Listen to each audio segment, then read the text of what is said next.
Hi everyone, and welcome to the interview series of sound mixers, boom operators, sound utilities, video assist, and playback. The second episode interview is with Canadian sound mixer Kyle Petty. Hi everyone, this is Janice. So this is with Kyle Petty. My name's Kyle Petty. I'm a sound mixer up here in Vancouver, BC. I'm also the chair to the IATSE 891 sound department here in Vancouver. And I've been doing this for about, 15 years or so. Got my 10-year pin from IATSE a couple of years ago. So yeah, I've kind of done a bit of everything from reality to news, documentaries, to where I find myself now, which is dramatic television. And we are here in Vancouver at Queen Elizabeth Park. Park to go ahead and do the interview at, and it's a really, really nice, lovely day. This is one of the... Yeah, it's almost 26, 27 in Vancouver, and what are we, April, May? This is wonderful. I mean, should be raining normally right now. Yes. I'm like, yeah, I was heading to the beach tomorrow, so it's great. Hey, there you go. Why not? Yeah. All right, excellent. So we're going to go ahead and start off with the questions. Where did you come from, like province and territory? Yeah, I'm a local. It seems like one of the few. So I was born and raised here in Vancouver, and I feel like I missed my traveling, segment of my life. But yeah, so now I'm here, Vancouver, BC. This has been home for me, and yeah. Nice, very cool. What drew you to sound? Like, how did you start?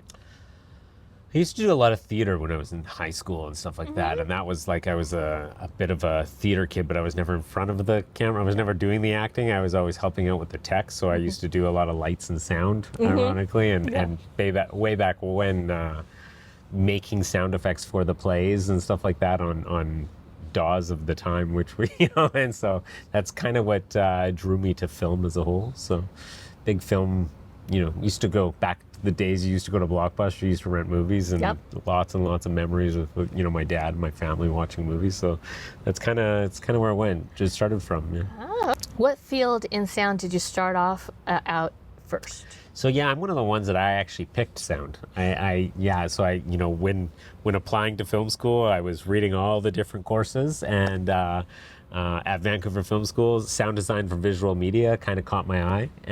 And so, yeah, I'm one of the few that didn't just fall into the department. I actually picked it.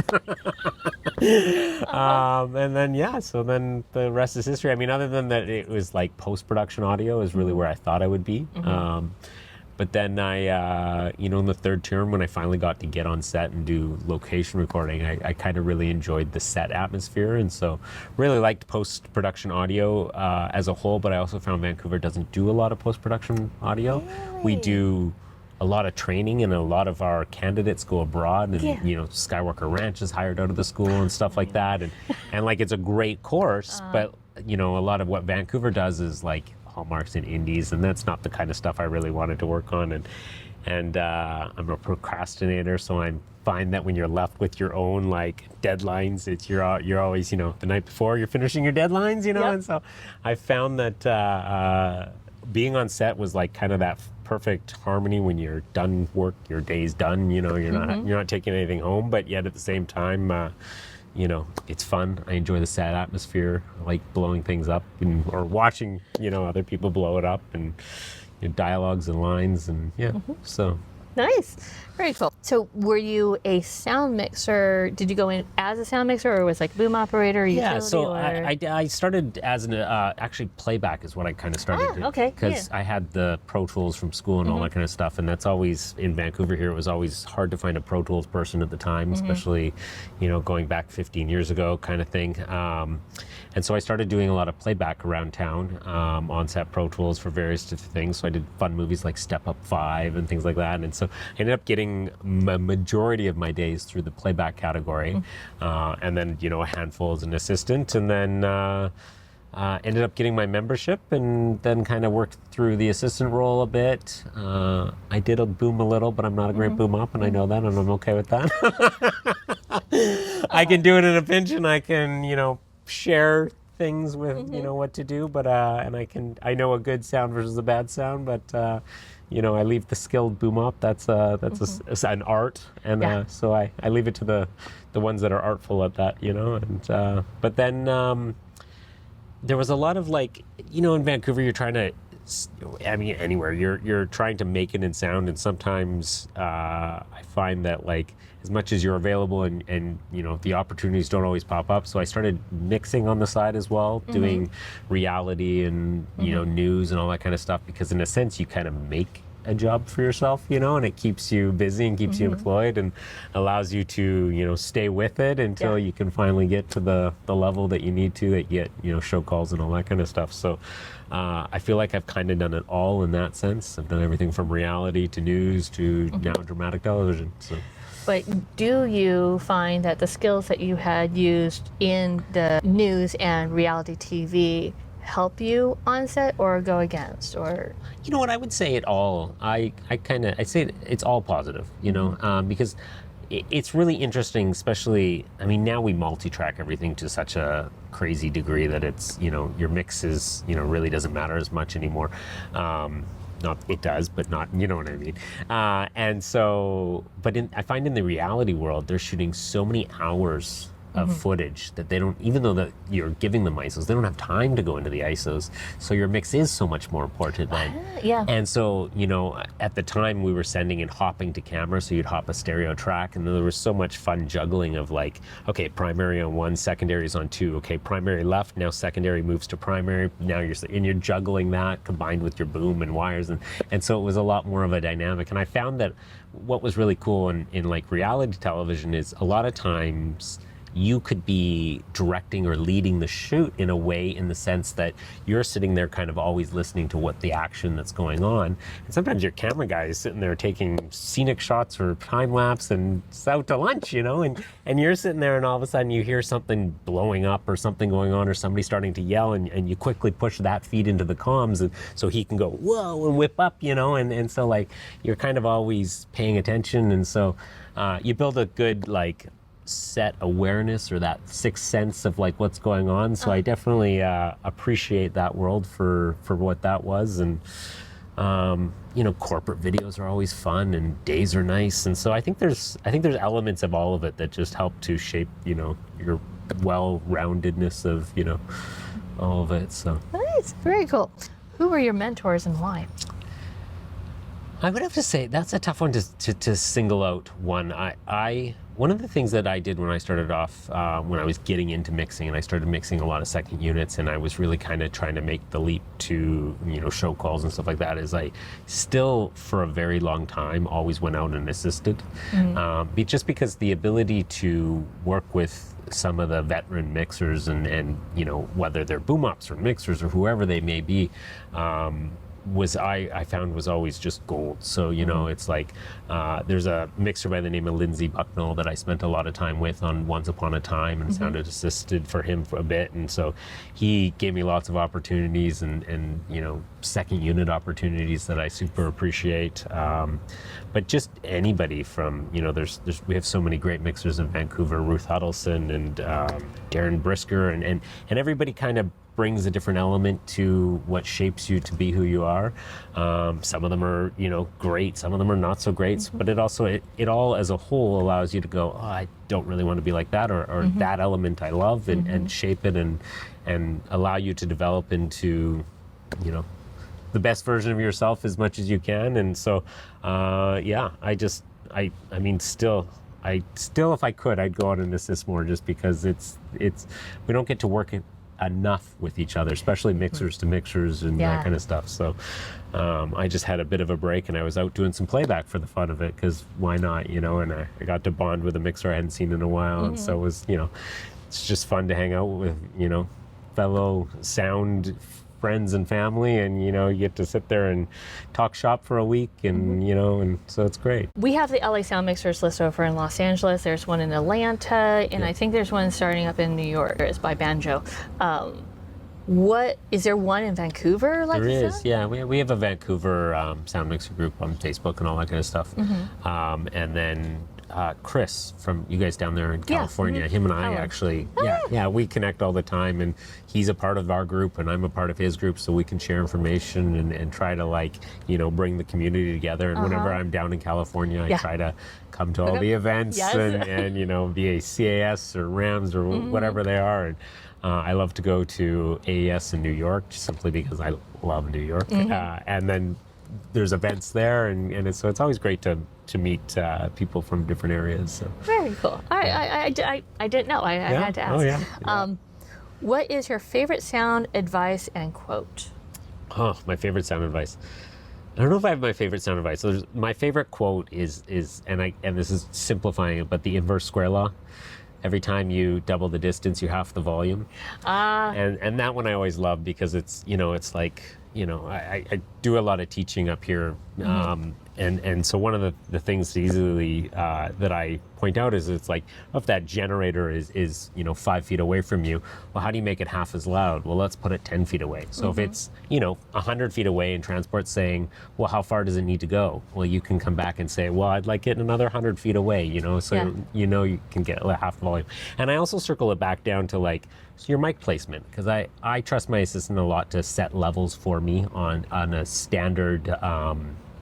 So like on their transmitters, if you're setting a level, I really like if they kind of start something so they know where my considered unity is or my normal point. But I want them to put it up or down based on either the scene or based on their placement. And then come to me and go, okay, well, we're starting so-and-so at X, just for that reason. And so one of the things that I like to teach is if your normal place, oops, I'm touching my mic. If your normal placement is here and all of a sudden, due to costumes or whatever, you're having to go up on the collar here, well, you've probably half the distance to the source, so let's bring it down at least 3 dB or, more. And so it's that kind of thought that is important to me, that if you can wrap your head around that kind of, process, then we can dial in where they are the first go before we even, get into it. And then gives me, things to start with. So if we know, and we especially know if we know it's going to be a yelling scene or whatever, okay, well, let's bring it down. And now it's a yelling scene combined with up close. Well, if you normally put it there, well, we're just going to clip right away. So let's just dial it right back down. And so I find it's from a lavalier to where you're going to put the generator. It's a great little saying. So. Wow.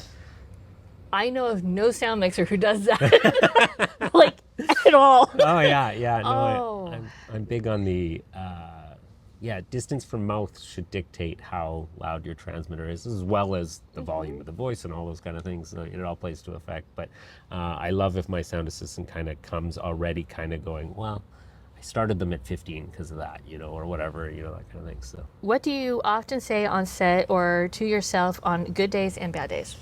Yeah, it's pretty fun. I'm a pretty positive person on set, so it's, I think kind of every day is a good day. There's definitely days that are worse than others, but I don't know if I really pep talk myself too much in that sense. I think it's important to remember that at the end of the day, it's just a movie and it's just a whatever, and we're definitely going to do our best and give it our all and all that kind of stuff. And I think there's, certain things that we can do to make us, kind of, I don't want to say better than others, but like make us good, make us, that desirable note.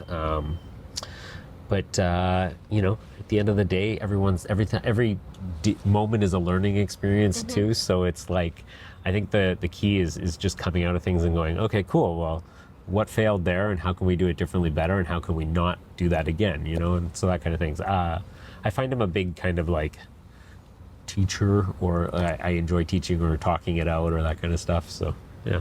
What are your mentors' quotes that still resonate with you on your job?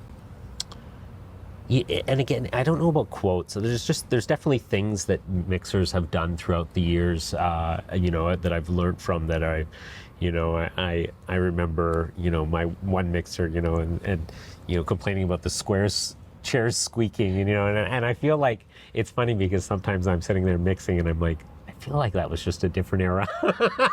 There's just not that kind of respect on set anymore, like somebody's shifting in their chair and they squeak and they're all upset, and nowadays, I mean, like people are talking in the background and I feel like the more and more we've gone digital, the less, the what's the word? The less Like irritating sounds? No, just in general, like we've gotten sloppy in the sense of like, there just seems to be like that general, like, used to be like if somebody said you were rolling, everybody was like, we're rolling, it's film costs money, we're rolling tape, like that. And now I find more often than not the 80s yelling roll sound just to get everybody to shut up in order to get the ball moving because they can't get the handle on the set, like it's but yeah, I don't know. So. Nice. Which equipment did you start out with within your field? Which equipment? I was a big advocate of, there wasn't a lot of pro-consumer stuff back then, and pro-consumer, call it the, the, everybody knows, yeah, well, yes. Let's be honest, yes. This thing. There wasn't a lot of that, but I was a big advocate. There was like G3s and all that kind of stuff out there, which was at the time would be considered the pro-consumer stuff, even though it's still, $700 or whatever, but Canadian. Yeah. But I would say that I was a big advocate of the phrase that I always hated when I was being hired is great, we need a sound person. What equipment do you own? And my response was always, whatever equipment you need. And I would never actually tell them what I owned. And because I didn't want to be classified or shaped as in like, oh, well, he's our guy because he owns A, B, and C. I just wanted to be the person that can do your sound. And I'll just get whatever you need. So it's like, if the show calls for a 788, I'd rented a 788. If the show called for something smaller, back then it would be mixers and recorders, so, if it was just something simple, it'd be a 302, into a whatever. And so I was a big advocate of just not dodging that question as much as possible. And I would rather not have the equipment hold me back. So I would always make sure that I rented Electros or whatever. I remember one time I used G3s and I was like, how does anybody use these things? Yeah. Nothing against Sennheiser, I love them, but it's,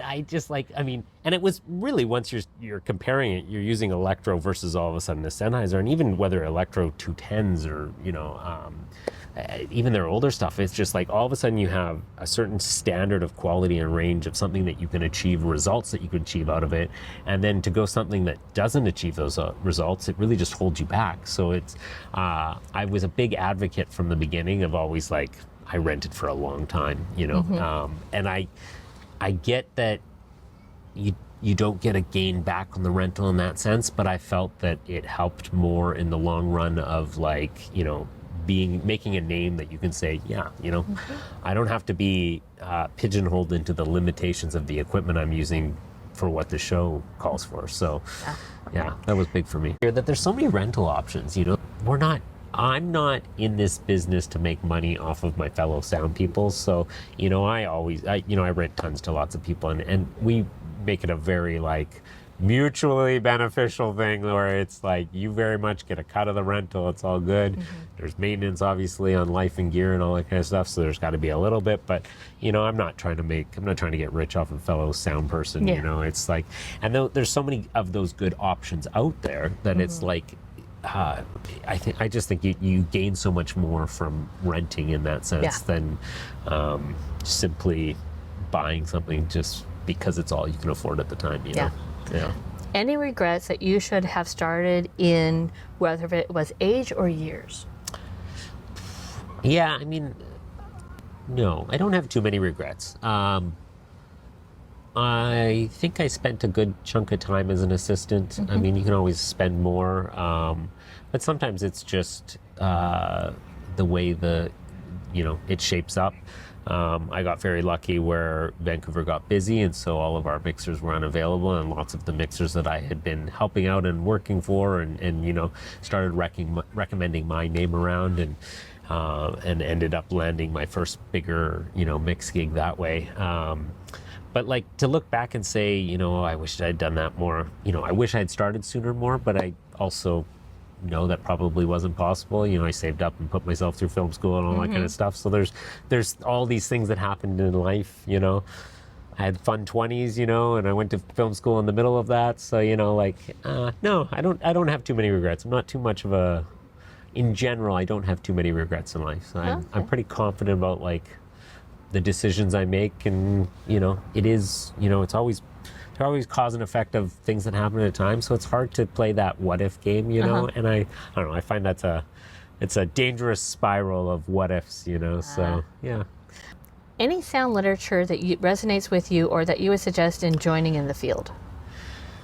Yeah, there really wasn't much literature, I would say, 15 years ago. And I think it's great that lots of people have started to come out with books now. But I back then, there really wasn't too much to even reference, like I would say that there might have been, I can't even think of something. I do remember having a location sound book that I went through, but I can't remember who or where it was from, but it was nothing that like drastically caught my attention these days. I think more than anything, it's really just been community and word of mouth, and that's really,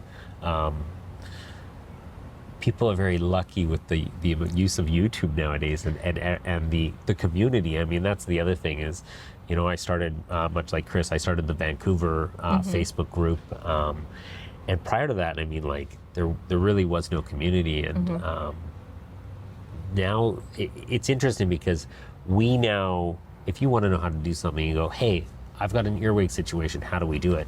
And you'll have 5 different people popping up with their ideas and versions of doing it or how you could possibly tackle it. And I think very much kind of the old school way was to not share those ideas. That was their job, and you didn't want to let anybody in on your secrets. And and I very much have never really been that way. I'm very much open and share and will help anybody in that sense. And I'm not really worried about people as competition in that way. People are going to hire me for me and the job that I do, and what I bring to a set. And if somebody does it better than me, then you should hire them.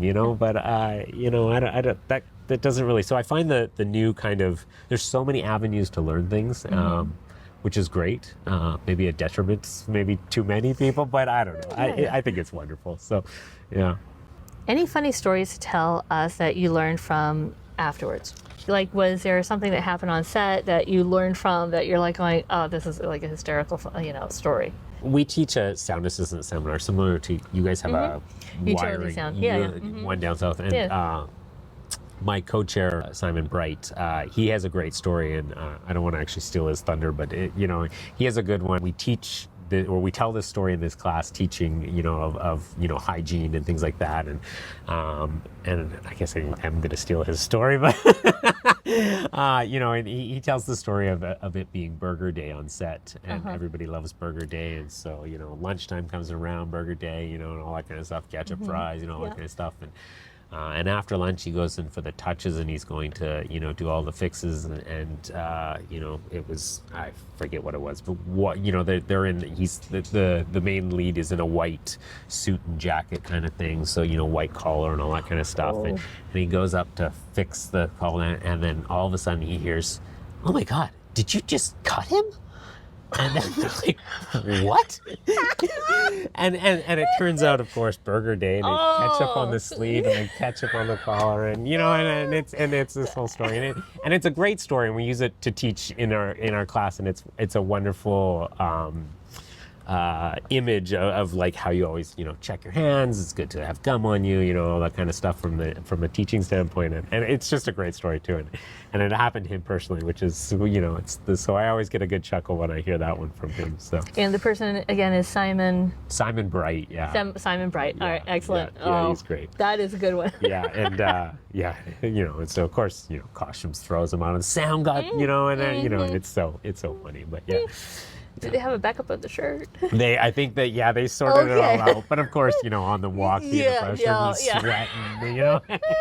sweating, because nobody wants to be that. I mean, sound. We like to draw the least attention to us, and so Any warnings to give people coming up in the field? Yeah, it's so funny because I think back in film school, and I always remember the one teacher telling you how crazy the hours were and how crazy it was to life and all that kind of stuff.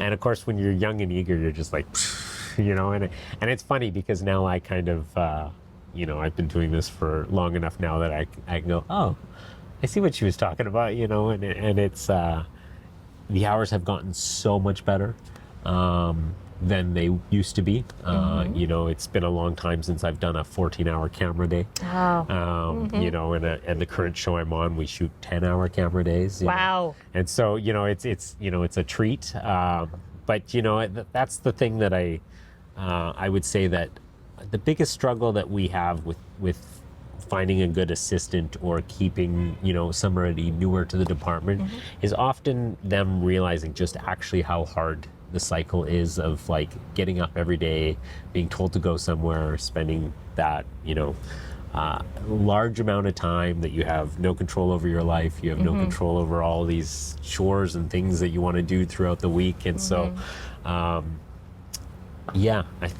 be honest with yourself, really. If it's not for you, there's nothing wrong with that.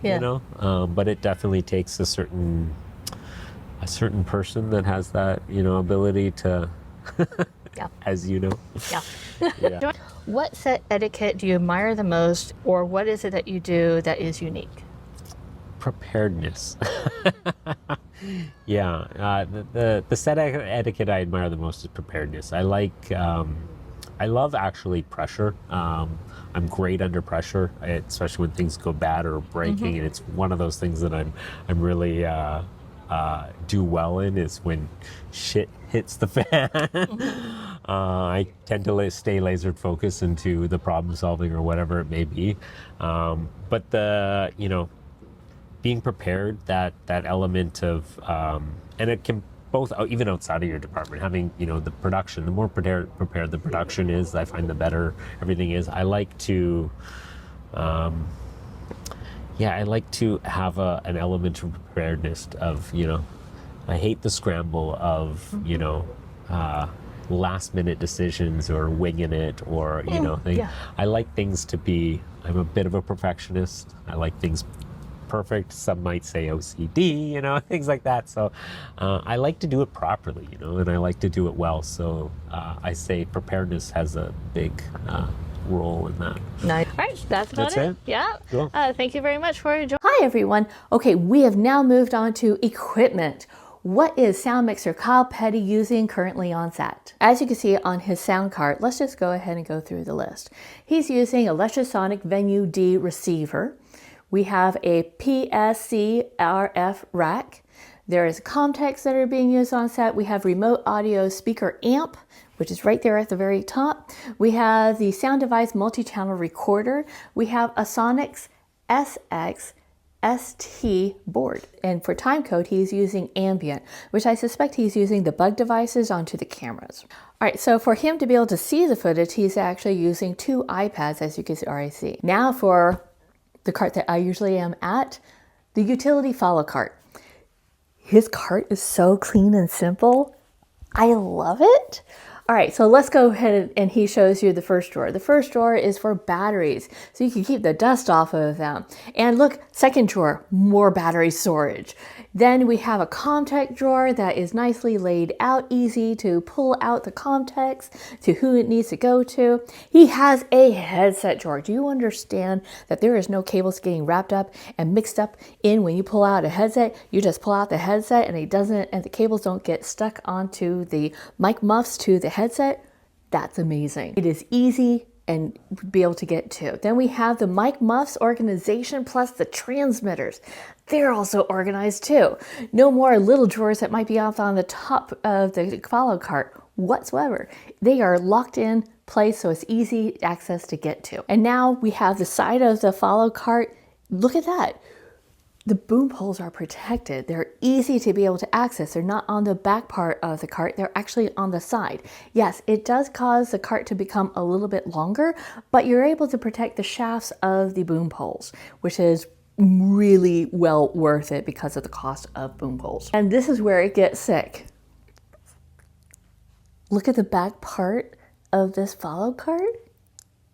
He laid out how the Zeppelins are, so it's easy access to be able to grab them and go. No more going over to the truck to be able to get these Zeppelins. They're on the follow cart. This is amazing. It even has a dust curtain to be able to fall down so that nothing will also pop out besides that they're strapped in. I'm in love with this cart. Now, many of you are looking at this saying, oh my God, this is going to be a very heavy cart. Look what he added. Dude, he has a motorized wheelbase for this follow cart. So you don't have to worry about pushing it too hard because it will help push this cart. I'm just going to go ahead and read my notes. It says, make your cart go. That's amazing. I wish all follow carts had this, because then when you're going up hills or going down hills, the utilities and the boom operators who help the utilities push the carts, you have this instead. That's a game changer. Sound mixer Kyle really thought out everything because he's been in those positions and he's trying to make it easy. Now, just to top it off, you can tell this person, he really likes his coffee because he has a coffee maker on his cart. I really like this. This is cool. Now we're at a part where I've never experienced this before, and this was interesting with the pictures that Kyle had sent me. It is a sound sled. Now I haven't been in situations where, well, no, there was one, it was at a beach. But anyways, I haven't been in many situations where I would need a sled to take the sound stuff out to location, but this is actually really quite smart because it's not just a sled. It is not only for antennas, but he also has a place to hang his mixing bag when he needs to be portable, and it's right there. That's amazing. This is almost as fun as George Flores's baby cart mixer. So I just wanted to go ahead and say thank you, Kyle, so much for allowing me to interview you while I was over in Canada. I really do appreciate it. It was fun talking to you, and I learned so much of what it is that you do. The next that we have, I do have another sound mixer lined up for this series, as well as some possible interviews over in Iceland. I'm going to interview sound mixers over in Iceland, possibly a boom operator and a sound utility. I'm really quite excited. All right, I'll talk to you later.